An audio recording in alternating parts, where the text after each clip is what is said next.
Hey guys, Demir and Carrie from Lifehack Bootcamp here. Hey, today we're going to be talking about one of our favorite leadership books out there right now, which is the #1 New York Times bestseller, Extreme Ownership by Jocko Willink and Leif Babin. What's really interesting about these authors, guys, is they're U.S. Navy SEALs. Yeah. And, they led one of the most highly decorated SEAL units in the Iraq War. And they went on to take the lessons they learned from that to develop a leadership training for the SEALs, and now they're on a mission to teach every leader in business and families how to build winning teams through their leadership consulting company. Of course, real combat teaches the toughest leadership lessons because lives are literally at stake in every operation.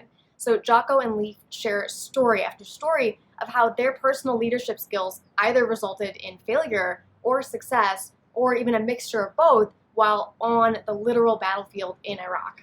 And here's the thing. Jocko and Leif claim that it's leadership, not skills, not training, not the ability to give speeches, that's the single deciding factor in whether a team succeeds, and that's either on or off the battlefield. So the main premise of the book is that the best leaders today do not stand high and mighty and preach down orders to their followers. Yeah. Instead, they create winning teams by taking what they call extreme ownership of everything in their world. So what extreme ownership means is that just in any team, in any organization, all responsibility for success or failure rests with the leader. And the leader has to own everything in his or her world because at the end of the day, there's just no one else to blame.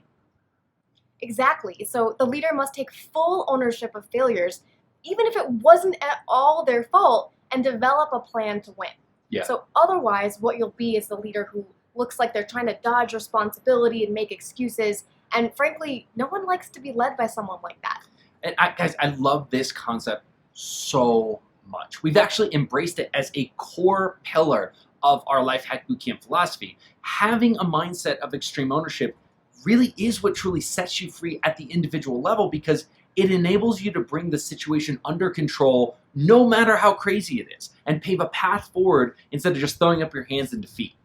So, for example, when subordinates aren't doing what they're supposed to, it can be really easy to be annoyed with them and wonder why the heck they're so incompetent. Yeah. But leaders who lead with extreme ownership don't blame their subordinates. They first look at the mirror at themselves and they identify how they might have added to or created this problem. Yeah, so like maybe they failed to train the team correctly, or maybe they didn't make the tough call when the tough call was needed. Whatever it was, the leader owns the strategy, the leader owns the tactics, the training, and ultimately, the leader owns the results.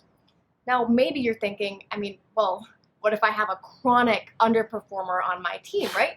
Well, Jocko and Leif would say that if there's someone underperforming, then your job is first to mentor them and actually make sure they're improving by giving them the help that they need. But if they continue to fall below standards, you got to remember your loyalty is to the entire team and the mission that you guys are at above any individual player. So you have to make that tough call to fire them and hire another person who can get that job done right. Right. It's all on the leader. And here's the thing. Extreme ownership is super, super tough. It needs to be practiced. It's not just something you can learn and then do for the rest of your life. Yeah. Especially since it's human nature to attribute the success of other people to luck and then make excuses for our own failures and our team's failures, right? So maybe you had bad luck. Maybe there's circumstances beyond your control. There could actually be an underperformer who's dragging you down. Guys, it's really easy to find those excuses and fail to take extreme ownership. Exactly.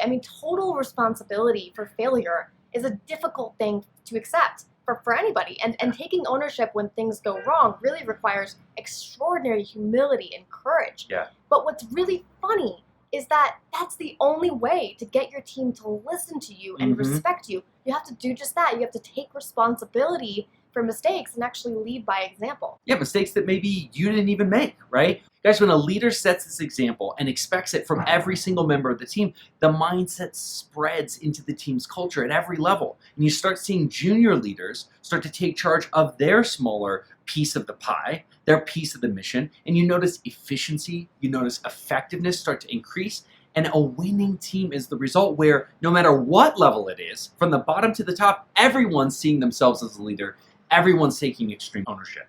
I mean, imagine how amazing it would be if you had a junior leader or even an individual contributor come to you and say, listen, this huge mistake that was made was completely my responsibility. And as the leader of this task or project, it's on me to make sure this result is achieved. And I will personally make sure this doesn't happen again.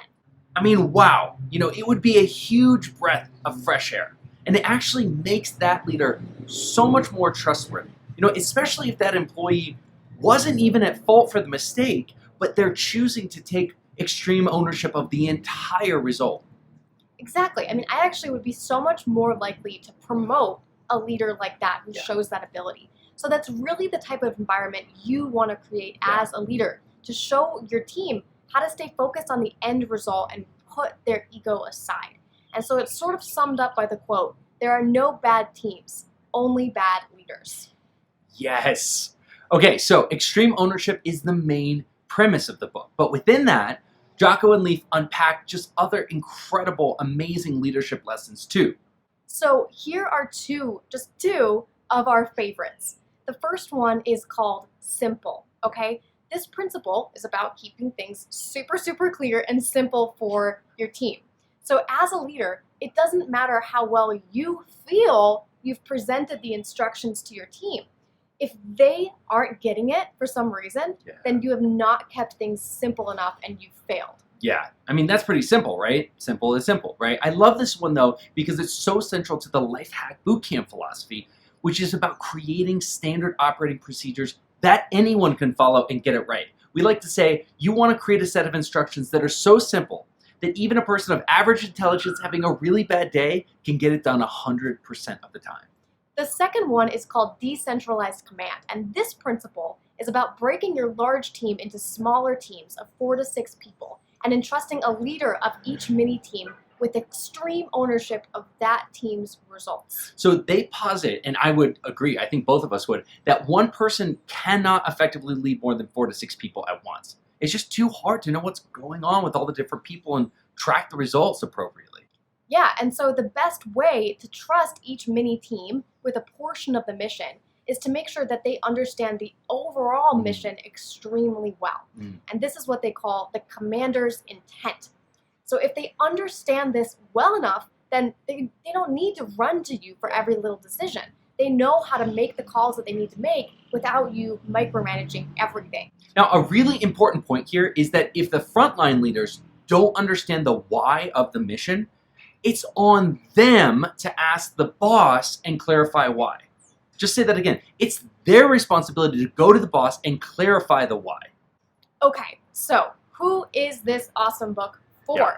Well, it's really written for leaders of any level. Really, I think it should be required reading for all employees of any level because this mindset is just that important. And we're making it required reading for every single person who works with Lifehack Bootcamp, right? So, what hypnotism score are we going to give it, right? And this just measures how engaging the actual writing is. How hypnotic is this book? So let's give it a 9 out of 10.